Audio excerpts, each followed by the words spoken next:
Hi, welcome to NARUC's International Programs. I'm Erin Hamill. I'm Director of International Programs at NARUC, and thank you all for joining us. We're really excited to see the strong interest from all of you who are interested in serving as potential volunteers for our programs.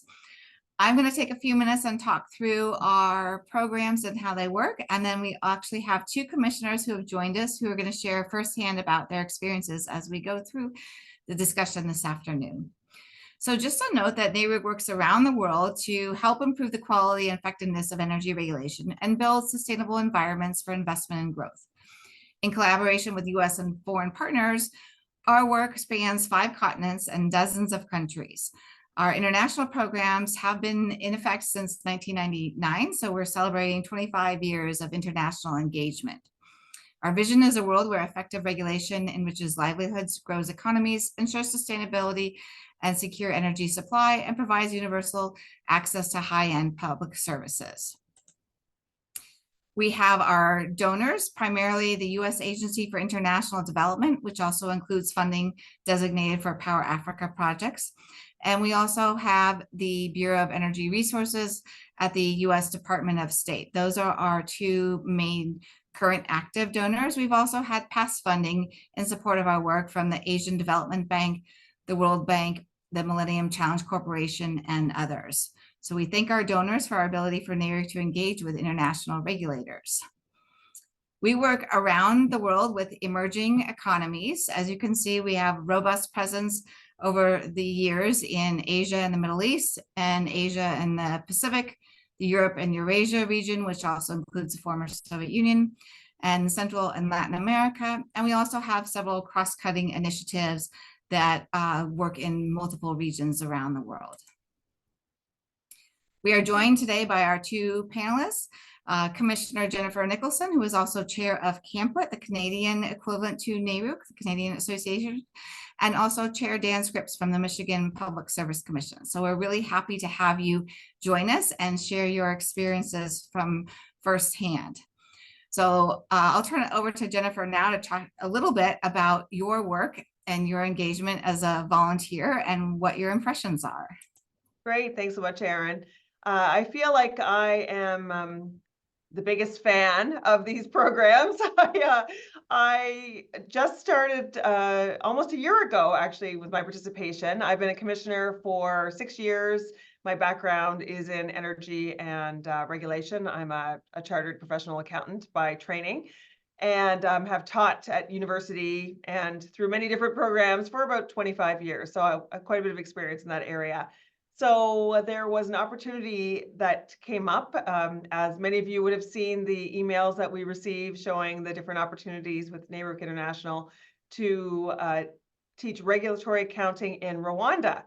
And at first I was a little bit put off because I don't know, Rwanda wasn't on the top of my list of places I was thinking I wanted to go. But then I thought, what an incredible opportunity to see a new country and to be able to share my knowledge and skills with a developing economy and with an incredible group of people. So I was lucky enough to be chosen to partake in that expedition. And last June, I went to Rwanda for a 4-day training with 2 other excellent volunteers.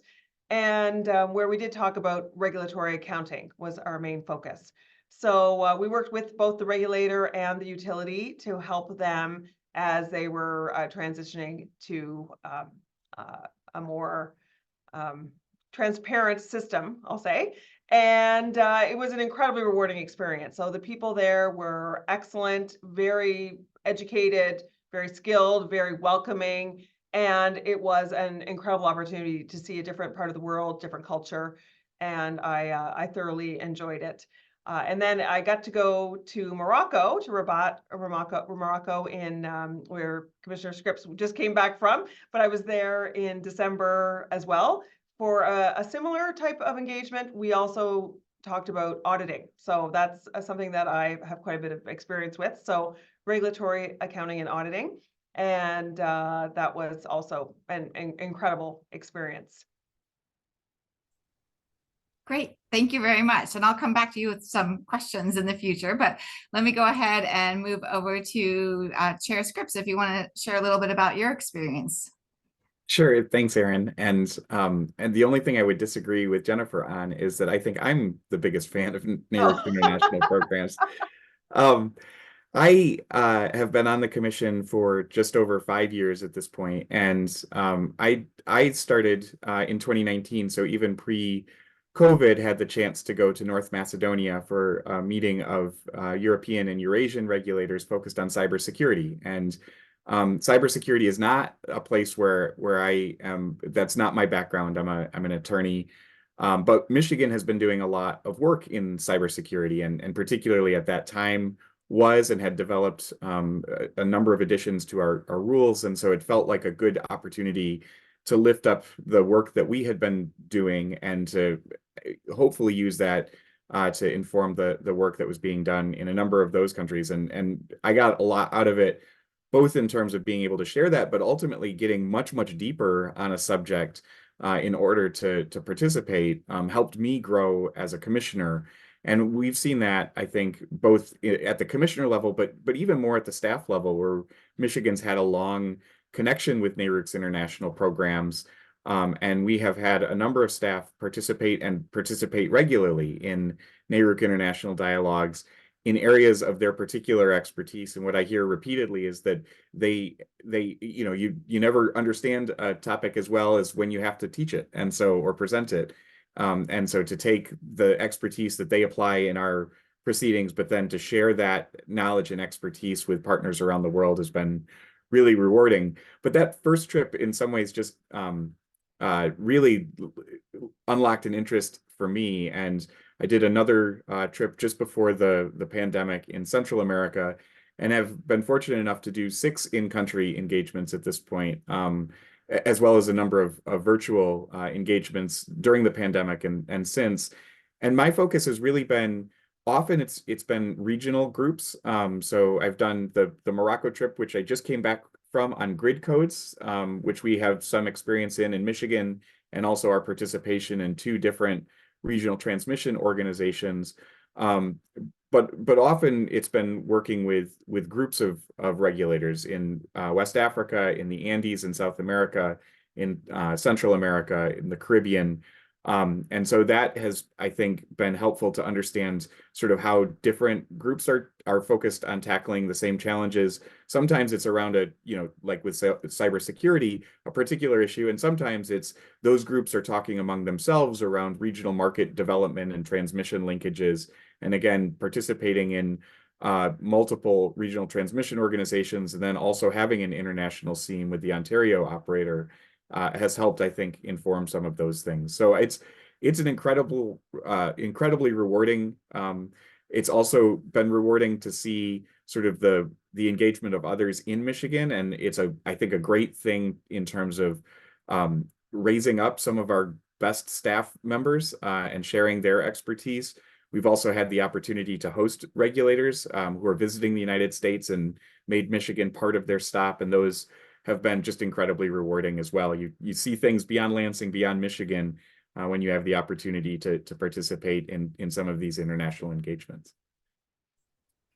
Great. Thank you both for sharing. And I'm going to come back and ask you kind of in a few minutes to talk about the value of engaging with the international partners and with emerging economies. A lot of times we hear, well, maybe the US or North America is so much more advanced. And so I think it'd be useful to hear from you, how you're able to identify, were there any changes that you actually have considered back in your home commission as a result of these engagements, and just expanding a little bit on, that value of international engagement.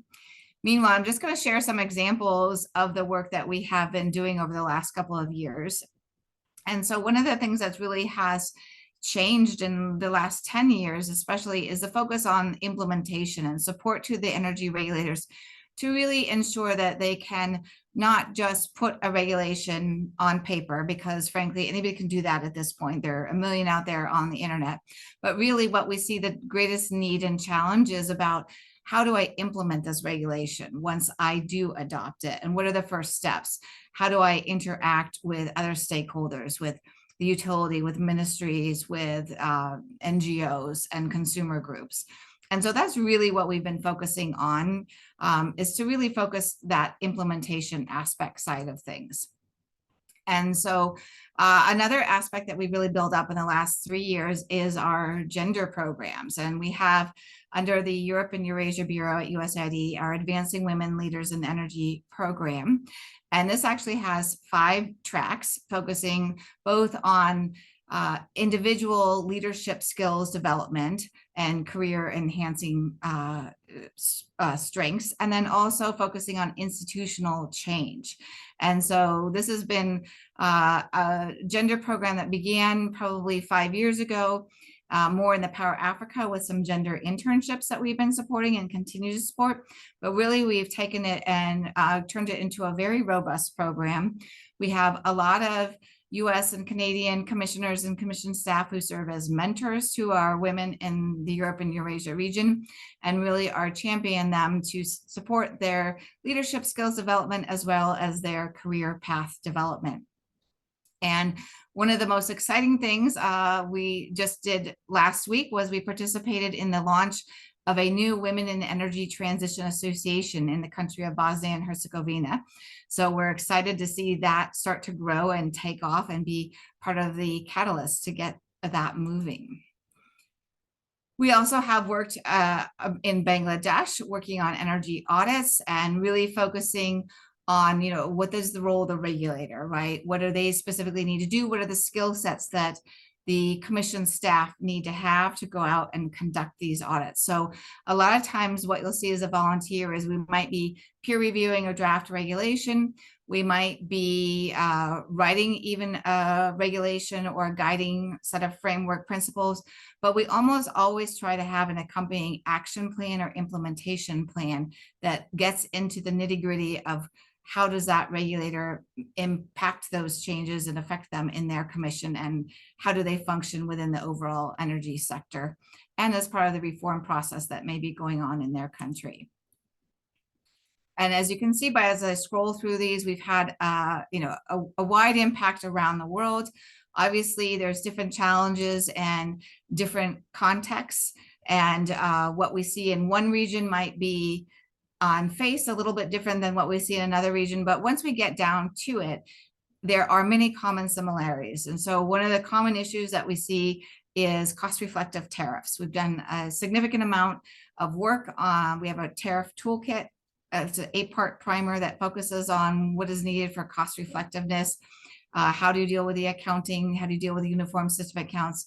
All those types of things. But I'm going to pause here and ask Jennifer and Dan if you can share a little bit more, maybe also about that engagement and, what does it bring to you personally? What does it bring to your commission? And, a little further on the value that you see. So feel free to jump in. First of all, that's a terrible picture of me. But anyways, that was we were deep in discussion with some members of the Rwandan regulator, and one of the gentlemen there, I can't think of his name right now, but he actually came to Canada, and he may still be here. He was very interested in potentially moving to Canada, so he did make it in the fall, and I'm sure he found it very, very cold when he was first arrived, but that was exciting to see. So I got an enormous amount of value out of the experience with just really understanding the different culture and where they were in their transition and their development. I think in North America, we work sort of in a little silo that everywhere in the world is kind of the same as us, when really that's just not the case at all. So it was really refreshing to see such a diverse group of people, different religions. For example, this is when we were in Morocco, and you would hear the call to prayer 5 times a day, which is something certainly that I don't hear in Canada. Really interesting, great to see the number of women that worked in the utility in Morocco, and that many of them were in fairly significant roles with the regulator, which is also not the case throughout the world. I didn't mention before, but I'm going to be leading one of the gender projects in North Macedonia in June, which I'm really excited about. We're going to be putting out a call for a couple more volunteers for that shortly, which is really going to focus on sort of the second level of leadership development for women. And I'm really excited about that. So some of the other things I found is that with the cost reflective tariffs, they're really at the beginning stages of being able to put these concepts into play. And I think in a lot of these countries, it's going to take some time for it to really be fully implemented because of the process that's required. But NARUC and USAID has been very good at coming back, I think, and helping over time to develop that these programs so that they can be successfully implemented. Yeah, I think I would add that one of the things that I found, Aaron, you asked the question of like whether this perception that the US is, or that the Western US and Canada are so much more advanced. And there are elements where, you know, we've had structures, we've seen them develop. But what I've found is that we're wrestling with exactly the same questions. So going to North Macedonia and meeting with the European and Eurasian regulators, you know, we had developed a rule set, we've developed a framework, but we're wrestling with exactly the same questions. And there, you know, the level of urgency around some of those questions is at least as urgent as it is in the US. And similarly, I was in the Caribbean recently on a renewable energy integration, and then how to maintain resilience and resource adequacy and reserve requirements. You know, we just passed in Michigan and enacted a series of clean energy reforms to our laws. They're the exact same questions that we're trying to tackle. And whether the systems and frameworks that we've had in place for the last 100 years are adequate as the energy transition continues and accelerates. And so it's interesting to see it, you know, through different eyes and in a different context. But often I feel like in the process of getting ready, it forces me to sharpen my level of thinking around exactly the questions that we're facing in Michigan or at MISO or in PJM, and try and then distill it to what are the principles that might be relevant to this other context, but the questions are very much the same. And the other thing that I've really found fascinating, Jennifer spoke to this, you know, her first engagement on regulatory accounting. I will tell you that I see those posts for regulatory accounting and I send them sometimes to the folks who do that in the commission, but that's not my expertise. That's not my background, and I wouldn't have much to add there. But what I found is that, you know, different engagements have something for everybody within a commission staff. And so whether it's regulatory accounting or emergency preparedness, cybersecurity, transmission planning, market development, customer assistance, grid codes, and interconnection protocols, there's almost, regardless, and actually Chris Forrest from the Michigan Commission is in the picture on the left here. She leads our customer assistance team and around compliance and investigations. And so it's really interesting to see sort of the diversity of areas where there's opportunities for engagement, and there's whatever your level of expertise is in whichever commission you come from, there's a way to apply that and sort of leverage that and share that with partners from different places around the world, which I think is one of the coolest parts of this, is that sort of different people have different areas of expertise, but there are places where you can share that through NARUC international programs.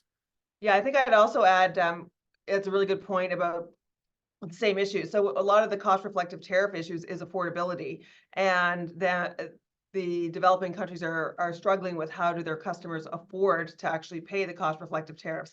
But we have affordability issues in Canada and the US as well, especially these days with the energy transition, and we're all struggling about how to pay for the significant investments that are required as we transition away from fossil fuels. So it's exactly the same issues that we face everywhere. I think I just saw a question come in that was if Aaron is a good time to answer. Yeah, so it was about different accounting principles in different parts of the world. The good news is that most countries use international accounting standards. So we use that typically as our framework for how we talk about cost reflective tariffs. The other thing is regulatory accounting is a little bit different than standard accounting anyways, but the principles for regulatory accounting are pretty universal wherever you are. Great. Thank you both. And you kind of alluded to what was going to be my next question after I talk a little bit about our volunteers. But one of the things I often say when I describe our volunteer opportunities is we're looking for people who have subject matter knowledge, who, know that particular topic area pretty well. But really, we want your brain power. We don't really care about whether it's the Nova Scotia version or the Michigan version or the California version. We want you as volunteers to bring your brain power to the picture to help problem solve in that local context. So some of the questions I was going to ask next are, were you surprised about anything once you got to an activity, right? You prepare, we try to give information about what the context is of the energy sector in that country or in that region, what we're identifying as the goal of the foreign partner, what is their goal in terms of adopting a regulation or getting to a next step of implementation. But I am struck that we've had past participants who noted that in our very, very early days, they had come in to talk about public relations and consumer education. And then they realized that there was a significant issue with households and residential customers paying. And, the volunteer said he kind of threw everything out the window to revamp his remarks to say, okay, well, first we got to start with addressing the issue of the payments and understanding why that is such a big issue and where the concern and the gap is. And then we can talk about the broader picture of, good practice for public education. So I'll describe a little bit more about our volunteers, but if you can think through if there's any surprises that you want to share and how you dealt with them in the field, as it were. As we note here, our volunteers can be pretty much anybody. We draw upon our U.S. and international public utility commissions to provide commissioners and commission staff level volunteers. We've had volunteers from the utilities, from market monitoring units, from research institutes, from the private sector. And so we really have a very vast draw and are looking for people who can come in and provide that 360-degree perspective, that problem-solving perspective, and really put yourself into that position. I will note that these are activities that are fully engaged. You're kind of on duty, very long days. What I usually say is that the first morning, you might feel like it's a little bit quiet in the room and a little bit more formal. And then at the first coffee break, you're going to have everybody coming up and asking you questions one-on-one. And then it opens up from there. And the participants groups usually open up and have a lot of questions throughout the rest of the day. And usually you have people that are jockeying to sit next to you at lunch because they want to continue with the questions or meet at the end of the day. So there's, quite a bit that goes into being a volunteer in terms of both preparation and then participation. So as we scroll through some upcoming activities that have solicitations open for volunteers, and I want to have everybody be able to have a look at these, the presentation will go out so you can contact the staff if you're interested in them. I would like to hear if you had any unexpected surprises where you had to deal with something kind of last minute, or there was a situation, you didn't realize what the situation was quite on the ground. So I'd love to hear any perspectives you might have on that type of situation. I don't know if there was any real surprises. I would say that you do adjust as you go. So the planning that you do ahead of time is not necessarily going to work. I think that's very true, that you have an idea of what a situation is, but it's not really true. So you have to be someone who can be flexible and adjust on the fly. And it is a lot of work. These are absolutely not boondoggles. I saw someone posted in the Q&A, there's a particular country I want to go to. How do I find out? Not really like that. It's really about the opportunity, and you're not given a lot of extra time. You can do a little bit of sightseeing, and we would go out to dinner as a team, but it's really, it's work for sure. And the travel is long, and it's not glamorous in any way, but it is incredibly worth it. I know Commissioner Scripps says he's been on 6 in-country trip so far. I'm certainly hoping to manage that over time, and because I find it incredibly rewarding. It is when I was in Rwanda, I actually did add on some extra time, which is a bit of a process if you choose to do that. But I got to go to Uganda and went gorilla tracking, which was something that I would have never have done in any other time in my life. So really incredible opportunities if you choose to go that route. But as far as surprises, the people were all extremely welcoming, well prepared, very happy to have us there, and very, very positive experience for me all around. What do you think, Dan? Yeah, I would just totally reinforce that the experiences have been really incredible. And I think one of the coolest parts is I've gone to places that sort of aren't on your top 10 list of places that you want to go. Skopje, North Macedonia is a fascinating city. But it was not a place that was on sort of my bingo card ahead of time. And same thing with Tegucigalpa and Honduras and other places. So that has been in some ways the most rewarding, is to see places that I certainly wouldn't have gone otherwise, or wouldn't have had the opportunity to go.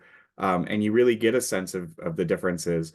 But it is work. And I will say, as you know, I think we all have day jobs, and the process of putting together the presentations, of getting ready for these, is time consuming, because of, you know, the demands of commission work that usually happens at nights and weekends in the run up to the presentations. The travel can be long, particularly if you're going across an ocean.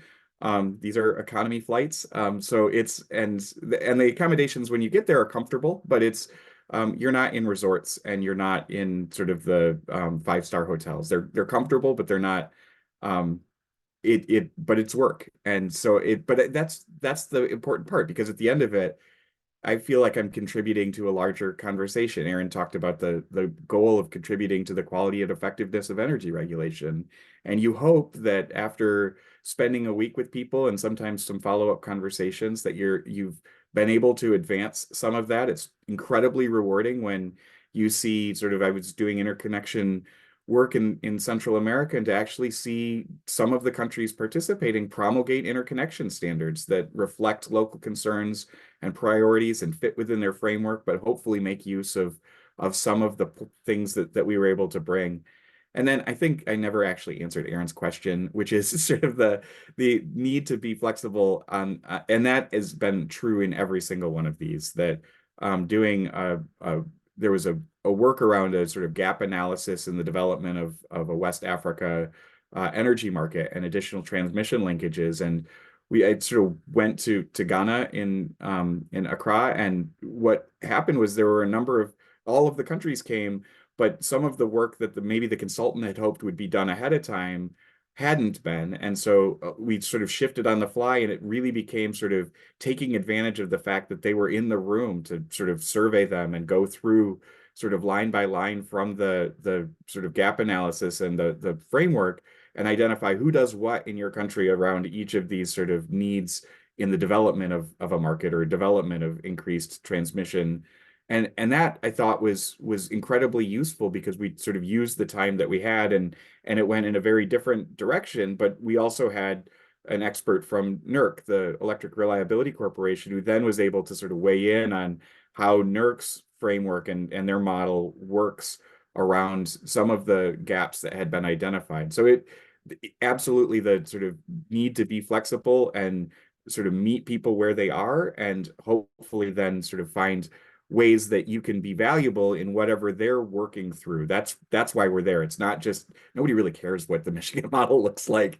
They want to know sort of what lessons might be applicable in their particular context. And if you can help further that conversation, it really makes it all worth it. Great, thank you both.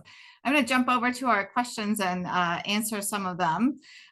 So in terms of particular country, we do have a calendar that's posted on the website under the NARUC calendar, and we'll include a link when we send out the recording of this webinar so that everybody has easy access. So you can look and see. We recognize that sometimes people have a particular interest in a country or region. And so you can look and see if we're active in there. We definitely welcome FERC staff. We coordinate through FERC's external relations. Our main contact is Rob Thormeyer. So I would recommend you reach out to him and let him know that you're also interested, because he's our primary point of contact. We love it when our volunteers are multilingual. And so that's great. When we do activities where there is a need for interpretation and translation, we do provide professional interpretation and translation of the documents at the event. We have had on very few occasions, but where we've had a volunteer who is completely fluent in a second language that is the language of that host country. And so they have sometimes done break-off sessions where that volunteer has gone off and just spoken in the local language with that group and spent a day kind of going very intensively. So that's wonderful to hear about people who have local language experience. I think we do cover, we'll have a list of topical areas. We cover pretty much everything under the sun. All of our funding is energy earmarked, and that's why there's so much emphasis. It's primarily electricity. There's some natural gas. There's obviously a heavy emphasis on U.S. foreign policy goals and foreign policy assistance objectives. So that relates to clean energy, incorporation of renewables, grid resilience, things like that. And we'll talk about travel in a minute, but mainly in terms of training or consulting, we do a mix of both, right? So we recognize that our volunteers can usually give anywhere up to a 2 to 4 or 5 day event, about a week, right? And there's preparation time and they're doing presentations. So that is a normal expectation for a volunteer. We do occasionally issue requests for proposals for consultants who would be involved in doing a more in-depth level of work. So that's kind of a separate paid position where there's maybe drafting a full regulation and accompanying implementation plan. And those RFPs are posted on the NARUC website as well. We have worked with India in the past. The current list of countries that we work with is just based on where our sources of funding are coming from. We receive funding, core funding from Washington, D.C., from the USAID bureaus that we engage with there. And then we also receive mission funding. And so we might be working in a particular country or a particular region for a couple of years because there's that mission funding, or the core funding is covering work in that particular country or region. We're not exclusionary by any means. It's just dependent on where the funding comes in for where the projects are. Mentioned again that the engagements are about a week. We feel like anything over a week is beyond what a volunteer can do. Advance notice. So our goal is to try to be giving you all at least 3 to 4 months for advance notice. However, there are a lot of circumstances that go into the setting up of the dates, which are beyond our control, which are getting clearance from the foreign partner, getting clearance from the donor organization, the level of protocol. Some countries are extremely high in terms of protocol and embassy or USAID mission coordination. Some are a little bit easier. So we do the best that we can, and we post opportunities and send out solicitations as soon as we have dates set. But we do realize that there is always a request and need to try to get a little bit more notice. So I can say that we try, but you might be surprised how long it will take to get approval on dates and location from the foreign partners and or the donors. So great. We have our former main chairman, Tom Welch. Thank you very much for the shout out. And we have used the regulatory accounting primer. It's part of the 8-part tariff toolkit series. And we've used aspects of that, and I believe 4 or 5 different trainings, mainly in our Power Africa programs. In terms of volunteer roles, primarily it's presentations, PowerPoints, and then sometimes it involves also sharing examples. For example, if we're doing public relations and customer education, sometimes our volunteers gather bill inserts or other documentation like that that they might share out as example language. Sometimes we'll talk about how do you communicate with different levels of audiences, How do you engage? So we've had people talk about what do they do at the local state fair to drum up interest in clean energy and, things like that. So it just is really dependent on the topic, but we primarily rely on PowerPoint presentations and then just the problem solving that comes during the activity.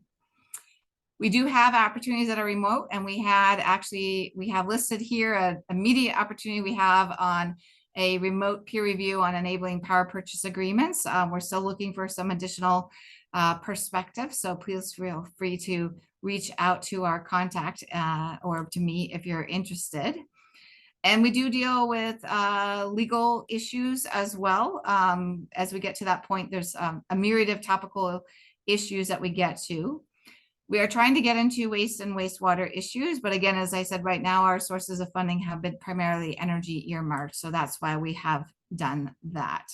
And we recommend that people get involved from the beginning. You might have more knowledge than you think you might have, and we don't want the word expert to scare people off, because we realize that with service in the Public Utility Commissions, staff get pretty deep into their subject matter expertise pretty quickly. So we don't want someone to feel like, oh, I've only been at my job for a couple of years. Maybe I don't have the level of experience or expertise. And I think you do. So please feel free to jump in and apply for those programs. So I'm going to go through the rest of our opportunities here while we look for additional questions. So again, these will be coming out and you can feel free to respond to them.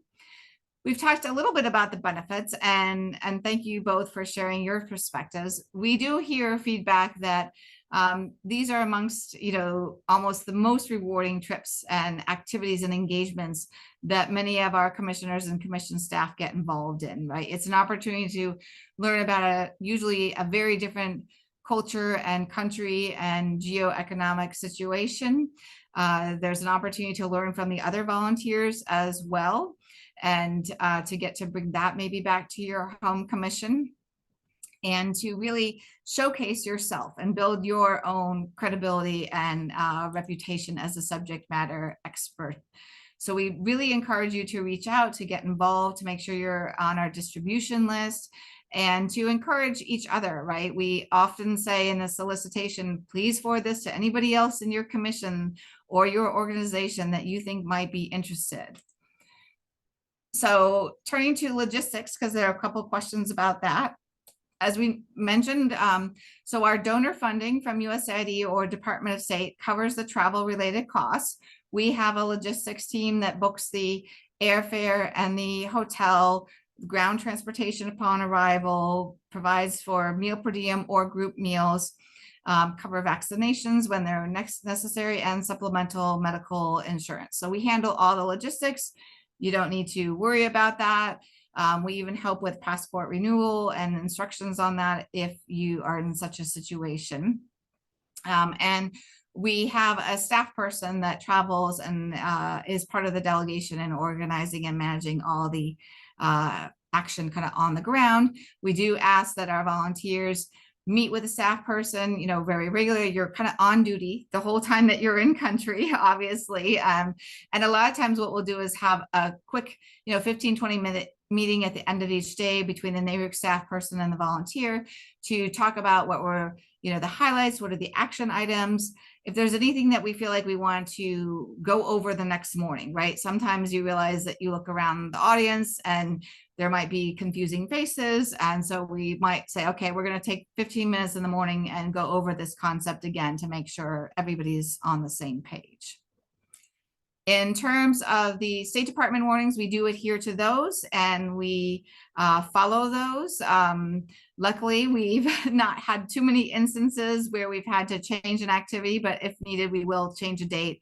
And we do also, we have certain countries that are flagged as more secure. And so we will have secure ground transportation and or clear the hotel venue with the US Embassy or USAID mission in advance. So we do have protocols that we follow there. So how to get involved, just feel free to shoot an email to me or my colleague Sarah, and we'll make sure that you are signed up and you see our distribution list for opportunities. And we have a basic application that just really asks you to outline your experience with that particular topical area. And mainly, we just want to make sure that we are aware of kind of what your knowledge is and trying to create matches between the project needs and the volunteer needs. So I'll pause here and see if Jennifer or Dan wants to add anything else while I look through the questions. I was going to say that, I mean, we're both commissioners, but you certainly don't have to be to go on these missions. So when I was in Morocco, we had a staff person from the Virginia Commission and a retired consultant, really, who had worked with a utility. So it was actually really helpful to have the different perspectives, because we all looked at things differently and had seen it from a different perspective. So it was a much richer experience for the participants. Same thing in Rwanda. So everybody has a different background, and it was very useful. Yeah, and I think the piece, there's a question on sort of adding time. I have done that, I think, once or twice. If you do that, there are additional things that you have to do. So instead of that you have to pay for your flight up front, you'll get reimbursed at the lesser of the flight cost or the approved flight cost. So any additional costs are yours, are not NARUC or the funding partners. And you've got to make sure that you clear it with NARUC. So there are different circumstances where it's sort of they just wanted to know, but it is possible. I have done it. Jennifer, I know, did for her gorilla trekking, which just sounds fabulous. Yeah, So, but it's and the sort of basic rule is it can't take away or add cost to the reason that we're actually there. Yeah, and it is a lot. There's a lot to it for sure. So I had to fund the cost up front, which is significant, and carry it for more than one visa cycle because of the time that lapses till you get your expense report. So people have to keep that in mind, that it's not super easy to add on the time, but it can be done. Yeah, we definitely have a protocol in place that if you indicate you would like to stay later in that location or a transit point, we work with you to manage that process. Obviously, we wanted to make sure that we're using U.S. government and taxpayer money wisely. So as you know, Dan noted, there's different processes in place to make sure that we've reimbursing for the base fare ticket that would have been purchased, things like that. And then the other thing is that a lot of times, you know, we have to be cognizant that the foreign partners can't always take advantage of the same reciprocity rules, right? They may not be able to stay later. Certainly if they come to the US, there's certain visa restrictions that they have to adhere to. So we want to keep it a little bit on the down low so that the reciprocity is not, you know, there from the foreign partners feeling like, okay, well, US volunteers or international volunteers get to do something that I don't get to do. There is an application for each engagement because each engagement will have a different topical focus area. And so we want to make sure that we understand what your particular knowledge is of that time. As I mentioned, we welcome anyone. You don't have to be a commissioner or a commission staff member, NGOs. We've had a wide variety of volunteers who come from different sectors and bring different experiences. And we really like that, right? We really like bringing in different experiences from, you know, either different organizational levels and or different states or international regulatory areas of expertise as well. Because again, we want to use your brain power and your problem solving skills to help that partner on the ground. We're very, very results oriented. So there's no sharing of information just for the sake of sharing information. It's very focused on, okay, well, you as a regulator are trying to move from A to B to C, and how can we help identify the milestone steps that will help you get along that track? Yes, we've done lots of financial and rate of equity, rate of return, you know, all sorts of financings. Tariffs is kind of one of the fundamental topical areas that we continue to focus on. And then it's, been expanded upon by the clean energy. And how does a country deal with that? I think one of the things they're seeing more recently is the balancing of the clean energy, grid resilience, and overall access. A lot of the countries that we work with may have some reasonable level of access in the capital city, but they may not necessarily have good access in rural areas. So there's, creative mini grid work going on and other off-grid work to try to expand access. But there also is that kind of balancing of what our baseload generation needs versus what is that country committing to for clean energy goals, and how can they meet both requirements. Anybody is eligible, so please feel free to apply. We've got the DOE Clean Energy Fellow who's expressed interest, so that's great. And I think that we've made it through all of the questions. And we will be sharing this presentation afterwards, so you can feel free to share it with colleagues who may not have been able to join you. And please feel free to share our distribution list as well. Like I said, we really want to see great interest and enthusiasm. We only have access to the individuals who have expressed an interest. We know there's thousands of commission staff and other individuals who have regulatory knowledge and expertise who we don't have access to. I want to get your name on the list and make sure that you're aware of what our international programs are. So with that, I will go ahead and wrap it up. And thank you, Chair Nicholson, and thank you, Chair Scripps, for joining and sharing your experiences. And if you have any parting words of wisdom, feel free to jump in. I guess maybe just, I think NARUC does a really good job of organizing these, so you get to just plug in, and that's a real advantage. I want to repeat what Erin said. If you don't think that you have enough expertise, apply anyway, that you have more than you think you do. Yeah. There is a screening process, but sometimes they're just, they need people who are willing to engage more than provide sort of expertise, and that can be really valuable too. And then the last thing is, it's just, the more you do this, including the virtual things, you start developing relationships with people all over the world. And I met people this last session in Morocco who I had met in Peru at the World Forum of Energy Regulators. And it's just really neat when that stuff happens, because you start feeling you're part of something much larger, and contributing in a meaningful way. And it's just incredibly rewarding. Yeah, I would second everything Dan said, and the staff are excellent. The staff on the ground really take care of all of the details, so you don't have to worry about having the right cord for the computer, or if there's technical issues. None of that is your concern, so that is very positive. As we were discussing at the beginning, that we can't figure out how to share the right screen and things. I have issues with that. So they do make it very easy, and it is so rewarding. And I think a good place to start is maybe some of the virtual sessions, is to try those out and see if you like it, and then put your name in the hat for something in country. Great. Thank you both. Yes, we really want to encourage people to apply. We've got several virtual activities and in-person activities coming up. So please, we hope that you find something that you feel is of interest and blends well with the type of work that you've been working on, and bring your brain power to our programs. We can't do this without our volunteers. So we really want to increase our volunteer membership and make sure everyone's aware of these opportunities. So with that, I'll go ahead and close out. And thank you again, Chair Nicholson and Chair Scripps, for joining and for sharing your feedback and comments and your experiences. And thank you all who joined us. We appreciate it.